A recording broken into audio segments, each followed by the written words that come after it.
Hi everyone. So let me say for the second week now, I am so happy to be back with you.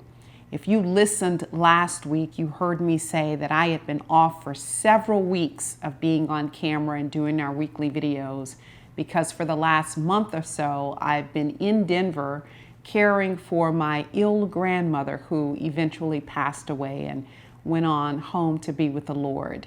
Coming back to Chicago was very challenging, and I am still in the grieving process. But we know that we can't even let death of a significant loved one hold us back from doing what God has called us to do. So today, if you're tuning in, you likely heard today's B moment around fasting. And in that message, I gave you 3 key takeaways. And I just want to come back and punctuate and recap those takeaways because I really want you to get this.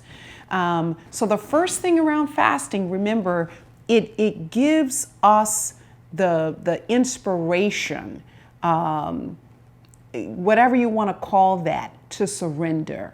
When I fast, I am in a better place. I feel like I have what it takes, what I need to surrender that thing.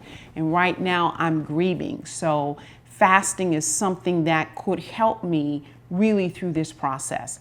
The second thing that fasting does is it guides our actions. I could know the first 2 steps to take, and after that I'm lost. Fasting gives me a greater sense of clarity. And then once I have clarity, it also gives me the confidence in knowing that God is really guiding me. I'm not in this thing alone. And there's so many things that I can see that when I fast as opposed to when I don't.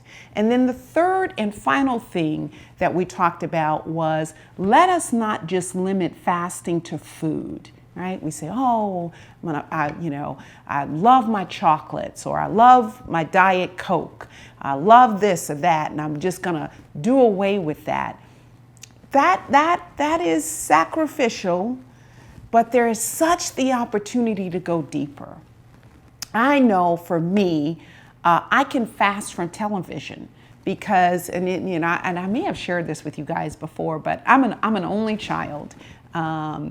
And when I would come in and turn all the lights in the house on and all the televisions on because it made me feel as though I had company. Like I could hear all of this noise and I didn't feel alone. Crazy thing, but that's what I did as a young girl. Kind of having the televisions on has stuck with me. So, but I want to move away from that. Right? I'm working real hard to eliminate so much television in my life. And a lot of times I have it on just for noise, just for white noise. But even, I can hear God better when I fast from things like that. Silence is a beautiful thing.